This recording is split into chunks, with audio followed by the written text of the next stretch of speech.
아파트를 구매하려는 계획과 희망을 가진 국민들은 누구나 이 통장을 하나씩 다 만들었어요. 수천만 개의 청약 통장이 생겼죠. 제가 장담하건대 큰 돈이 되는 때가 또 자주 종종 올 겁니다. 로또 아파트가 될 수도 있습니다.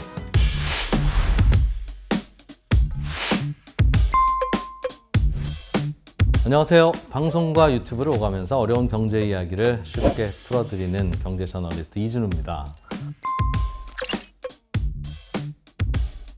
국토교통부 채널을 통해서 복잡하고 머리 아파서 알기 싫다 하고 생각하다가도 또 우리 일상과 또 내 집 마련과 밀접하게 연결돼 있어서 자주 쓰이고 등장할 수밖에 없는 단어 청약에 대해서 한번 이야기해 볼까 합니다.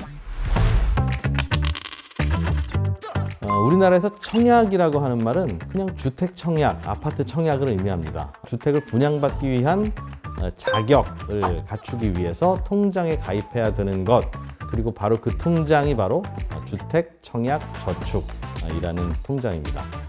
근데 우리나라 주택 시장은 다른 나라들하고는 참 다른 독특한 면이 있습니다. 전 세계에서 아파트가 제일 많은 나라가 한국이고요. 또 한국은 전 세계에서 유일하게 전세라는 임대차 제도를 운영하는 나라입니다. 그리고 정말 독특한 건 새 아파트를 구입하려면 돈도 있어야 되지만 청약 통장이 있어야 되는데요. 사실 우리도 내가 내 돈 내고 집을 사는데 왜 굳이 청약 통장이 있어야 되는 거지? 라고 물으면 사실은 그 이유를 저희들도 솔직히 잘 모르죠. 그냥 아파트 분양 받으려면 청약 통장에 가입해야 돼.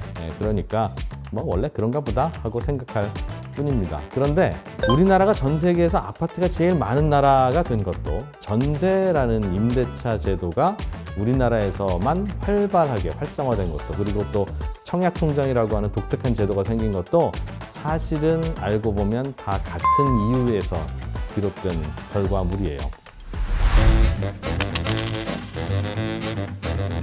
우리나라는 전 세계에서 가장 빠른 경제 성장, 그리고 가장 빠른 도시화를 경험해온 나라인데요. 그러다 보니까 좁은 땅에 주택을 빨리 많이 지어서 이제 공급을 해야 되는 숙제를 우리는 해결을 했어야 됐고, 그 과정에서 등장한 게 아파트고요. 그리고 전세고, 그리고 청약통장이라는 제도였습니다. 우리나라가 산업화를 시작하기 전인 1960년경에 서울의 인구는 한 300만 명 정도였는데요. 그로부터 30년밖에 안 지난 1990년경에 서울의 인구는 1000만 명을 넘어섰습니다. 전 세계에서 이렇게 인구 많은 큰 도시가 이렇게 빠른 시기에 이렇게 많이 인구가 늘어났는데, 이렇게 늘어나는 인구도 유일하지만 이걸 아무 일 없이 감당해서 주택을 공급한 그런 도시도 서울이 유일합니다. 그러다 보니까 당연히 집을 빨리 많이 지어서 공급해야 되는 게 그 당시에 가장 큰 숙제였고요. 그래서 좁은 면적에 많은 사람들이 거주할 수 있도록 아파트를 많이 지을 수밖에 없었겠죠. 그리고 세입자가 갖고 있는 목돈을 집주인한테 빌려주는, 이게 우리나라에밖에 없는 전세라는 제도인데 사실상의 주택 사금융이죠. 이런 전세제도 덕분에 우리나라에서는 집을 한 채 더 사서 세를 줄까라고 마음 먹으면 다른 나라에서는 은행에 가서 대출 받고 별별 일을 다 해야 되지만 우리나라에서는 그냥 전세를 끼고 사면 되니까 다른 나라에서보다 쉽게 집을 한 채 더 살 수 있었습니다.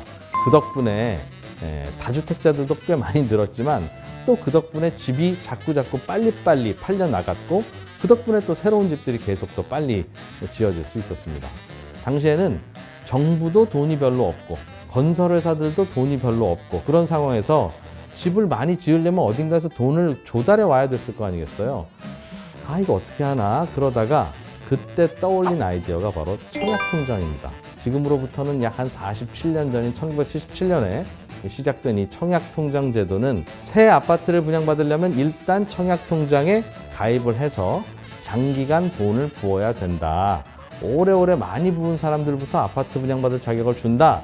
이런 제도를 정부가 만들고 시행하면서 시작이 됐고요. 그 덕분에 아파트를 구매하려는 계획과 희망을 가진 국민들은 누구나 이 통장을 하나씩 다 만들었어요. 그 덕분에 수천만 개의 청약 통장이 생겼죠. 그리고 정부는 그 청약 통장에 모이는 돈들을 모아다가 정부가 주택 사업을 하는데 쓰기 시작했습니다. 어찌 보면 어려운 시절에 세금을 더 걷기도 어렵고, 그렇다고 정부가 빚을 내기도 쉽지 않았던 그 당시 상황에서는 주택 건설에 필요한 자금을 구하기 위한 어찌 보면 꽤 괜찮은 아이디어였던 셈입니다. 요즘은 아파트 청약 당첨자를 뽑을 때 제도들이 좀 바뀌어서 무주택 기간도 보고 청약 통장 가입 기간, 구입 횟수, 부양 가족 수 이런 다양한 조건들을 감안해서 결정하지만 당시에는요 추첨해서 많이 자주 떨어진 사람한테 우선권을 주던 그런 제도도 있었습니다. 실제로 6번 이상 떨어지면 그 다음번에는 무조건 그 사람을 영순위로 올려서 그분이 당첨되도록 그렇게 도와주는 그런 규정도 있었고, 그리고 요즘과는 다르게 당시에는 청약통장 자체를 웃돈을 받고 사고 팔고 거래하는 것도 가능했거든요. 그러다 보니까 6번이 떨어지면 이제 그 다음번에는 이 통장은 영순위 통장이 된 거 아니겠어요? 그러니까 이 통장이 이제 웃돈을 많이 받고 거래되는 그런 일도 있었습니다. 아무튼 우리나라에서 아파트를 분양받으려면 이제 안 팔리는 미분양 아파트가 아니라면 항상 어떤 경쟁을 거쳐야 되는데, 이 경쟁이라는 게 선착순 모집도 될 수 있고 아파트 가지시려는 분들이 많으면 가위바위보로 결정하세요 라고 할 수도 있긴 있겠지만, 우리나라는 독특하게도 이 청약통장이라는 제도를 만들어서 누가 이 통장에 돈을 많이 부었는지, 누가 만든 지 오래됐는지 이런 걸 계산하다 보면 뒷말이 없잖아요. 정확하게 숫자로 나오니까. 그래서 그런 방식으로 아파트를 당첨자를 정하는 관행이 생겼다는 겁니다. 자, 그럼 이제 아파트를 예전처럼 많이 계속 빨리 지어야 되는 시절도 지난 것 같고, 또 정부가 돈이 부족해서 국민들 보고 통장 하나씩 만드세요라고 한 다음에 그 청약 통장에 돈을 굳이 꺼내 써야 되던 그런 시절도 지난 것 같은데, 그럼 청약 통장이라는 제도는 역사 속의 추억으로 사라지게 될까요? 제가 장담하건대, 사실 미래의 일은 함부로 장담하면 안 됩니다만, 이 청약제도와 청약통장 제도는 우리나라에서는 앞으로도 계속 존재할 거고요. 올해 부은 통장, 옛날에 만든 통장은 큰 돈이 되는 때가 또 자주 종종 올 겁니다. 제가 이런 이야기를 드리는 이유는 요즘 청약통장이 있어도 당첨도 어렵고, 당첨이 돼도 분양가가 너무 비싸서 이거 별로 메리트가 없다 이런 생각을 가지고 청약통장 해지하는 분들, 특히 이제 청약통장을 해지하는 청년분들이 꽤 늘어나고 있다고 해서 그러는 건데요. 청약통장은 안 가입하셨으면 꼭 빨리 가입하시고 중간에 절대 깨지 마세요. 지금부터 청약통장을 왜 깨면 안 되는지, 그래도 왜 꼭 가입해야 되는지 제가 이유를 좀 설명해 드리겠습니다.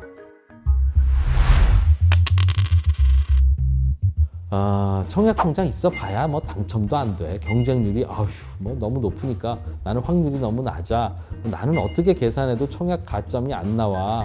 나는 부양가족도 없는 싱글인데 무슨 당첨이 되겠어. 청약통장 이미 10년 넘게 부은 사람들이 전국에 벌써 수백만 명이래. 나한테까지 기회가 오겠어?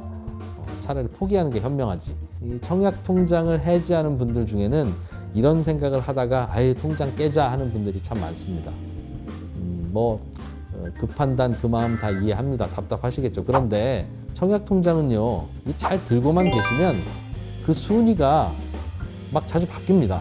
예를 들어서 2년 전만 해도 부양가족이 없는 1인 가구는 청약에 당첨이 될래야 될 방법이 없었어요.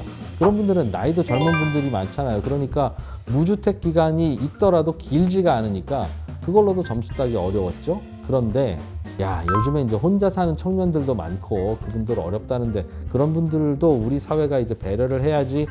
언제까지 가족 많은 사람들만 아파트를 당첨받을 수 있게 하냐? 그건 좀 그렇잖아 라는 여론이 생기면서 2년 전에 갑자기 만 19세부터 만 39세 이하의 미혼 무주택자 청년들을 대상으로 특별공급제도, 청년특별공급제도, 줄여서 청년특공이라는 제도가 생겼습니다. 공공주택의 공공물량 중에서 15%는 청년특공이라고 해서 별도로 빼놓고 청년들끼리 이제 경쟁하도록 하고 있거든요. 같은 세대의 청년들끼리 경쟁하니까 이제 상황이 좀 많이 달라진 겁니다. 또 청년들만 가입할 수 있는 혜택이란 혜택은 아주 그냥 가득 들어놓은, 저처럼 청년 아닌 사람의 입장에서 보면 이거 청년들 너무 과도하게 잘해주는 건데? 라는 생각이 들 만큼 참 부러운 청년주택 드림 청약통장이라는 청년 전용 청약통장도 새로 나왔습니다. 원래도 청년들을 좀 우대하는 청약저축이 있었는데 그 혜택에 더해서 기존 청약통장 소득공제 혜택도 집어넣고 또 이자 소득에 대한 비과세에도 혜택도 제공하는 그런 통장인데, 시중의 은행 금리는 상품에 따라서 변동이 생기기도 하는데 이거는 그에 비교해도 금리 수준도 상당히 좋고 고정금리다 보니까 집을 사기 위해서 이 통장에다가 목돈을 좀 적금처럼 부어야 되겠다 하는 용도로 쓰기에도 참 좋습니다. 이렇게 청약과 관련한 제도는 바뀌기도 하고 갑자기 생기기도 합니다. 언제 어떤 제도가 또 생겨서 그때는 갑자기 내가 사회의 배려를 받게 될지 모르는 건데요. 우리나라는 지난 50년 동안 청약통장이 있는 사람들에게만 아파트 분양 자격을 준다는 관행과 전통이 오래오래 있어 왔고 만들어져 왔기 때문에, 그리고 이미 그럴 줄 알고 청약통장을 보유하고 유지하면서 그 기회를 기다리는 수천만 명의 대기자들이 이미 있기 때문에 새로운 제도를 만들어서 저분들을 배려해보자. 그래서 그분들에게 너무 오래 기다리셨죠? 저희가 아파트 청약 기회에 우대를 해드리니까 얼른 뒤에 줄 서지 말고 앞으로 좀 오세요 라고 순번을 당겨줄 수는 있지만, 그때도 청약통장이 없는 분들한테까지 기회를 드리기는 어렵습니다. 무슨 말인지 알겠는데, 그런 제도, 나를 배려하는 그런 제도가 생기면 그때 다시 가입하면 되잖아. 왜 지금부터 언제 혜택 볼지도 모르는 청약통장을 계속 돈을 부어야 돼? 라는 질문을 하시는 분도 계실 겁니다. 그 말도 일리가 있기는 합니다. 그리고 실제로 2년 전에 갑자기 새로 생겼습니다 라고 하는 청년특공은 청년들 중에 소득이 낮거나 부모님 자산이 적거나 그 동네 그 지역에 오래 거주했거나 하는 조건을 평가해서 당첨자를 결정하거든요. 그러니까 그때의 청약통장은 그냥 24회만 부었으면 다 똑같은 걸로 간주합니다. 그러니까 오래오래 붙지 않았어도 괜찮은 건데, 그러나 그 기준이 앞으로 이게 지금은 24회지만 계속 24회일지 48회가 될지 미래의 정책 변화는 아무도 모르는 거고요.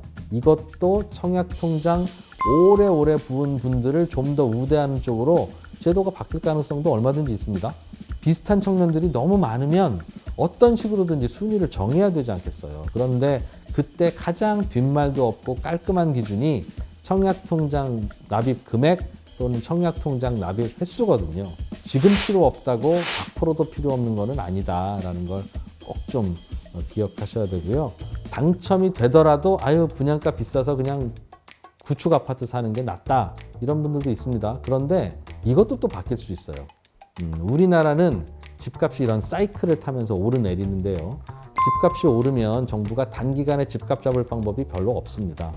아파트는 짓는데 오래 걸려서 공급을 빨리 할 수 없기 때문에 집값이 오르면 일단 수요를 억제하는 정책을 정부가 쓰기 마련인데, 수요를 억제하는 정책 중에 부작용이 있기는 하지만 그래도 제일 효과적인 정책이 분양가 상한제입니다. 이게 뭐냐면, 예를 들어서 시중에 10억 원 하는 아파트를 5억 원쯤에 분양하도록 분양가 상한제를 통해서 억지로 분양가를 이렇게 낮추는 건데, 분양가를 누른다고 전국의 집값이 다 안정되는 건 아니지만 분양가가 지나치게 오르는 걸 막아주기 때문에 수요자들 입장에서는 적정한 가격에 안정적으로 내 집 마련할 수 있는 기회가 되거든요. 정부는 이 효과를 기대하면서 분양가 상한제를 도입하고 운영하는 겁니다. 그러니까 지금은 분양가가 그 동네 다른 아파트에 비해서도 가격이 별로 저렴하지 않더라도 나중에 집값이 다시 이렇게 오르거나 하면 분양가 상한제가 다시 작동을 하고, 그러면 새로 분양하는 아파트가 시중 아파트보다 꽤 파격적으로 저렴한 이제 로또 아파트가 될 수도 있습니다. 우리는 살다 보면 통장이 있으면 기회가 없고, 기회가 있으면 통장이 없고, 통장도 기회도 다 있으면 돈이 없고, 그래서 집 사기 어렵다, 답답하다라고 생각하실 수도 있지만, 사실은 내 집 마련을 하기 위해서 필요한 세 가지, 기회, 청약통장, 그리고 돈, 이 세 가지가 필요한데, 이 세 가지 중에 내가 그래도 제일 쉽게 준비할 수 있는 게 뭐겠어요? 없는 통장은 만들기라도 해야 되는데 있던 청약통장을 해지하는 건 분명히 후회하실 수도 있는 결정입니다. 꼭 한번 다시 한번 생각해 보시고요. 청약통장이 필요 없다고 생각하는 분들 중에 이런 분들도 있어요. 나는 이미 집이 한 채 있는데 그럼 청약통장 필요 없는 거 아니야? 라고 생각하시는 분들이 있습니다. 그런데 그분들도 청약통장은 꼭 갖고 계시기를 조언드립니다. 그 이유는 다음 시간에 알려드릴게요. 오늘은 우리나라에만 존재하는 독특한 제도인 청약통장이 어떻게 시작됐는지, 그리고 청약통장이 우리 사회에서 어떤 기능을 하는지, 그리고 중요한 거 앞으로 왜 청약통장을 깨면 안 되는지에 대해서 간단히 설명드렸습니다. 앞으로 이번 시간까지 총 3번에 걸쳐서 제가 청약통장에 대한 설명을 드릴 건데요. 다음 시간에는 그래, 네가 그렇게 간곡하게 청약통장 깨지 말라니까 일단 들고는 있을게. 근데 이거 어떻게 쓰는 건지 좀 솔직히 너무 복잡해서 잘 모르겠거든? 그거 설명해 줄 수 있어? 라는 생각을 하고 계시는 분들을 위해서 청약통장 활용법에 대해서 간단하게 알려드리겠습니다. 그러니까 다음 영상도 꼭 기대해 주시고요. 다음 영상에서 뵙겠습니다. 고맙습니다.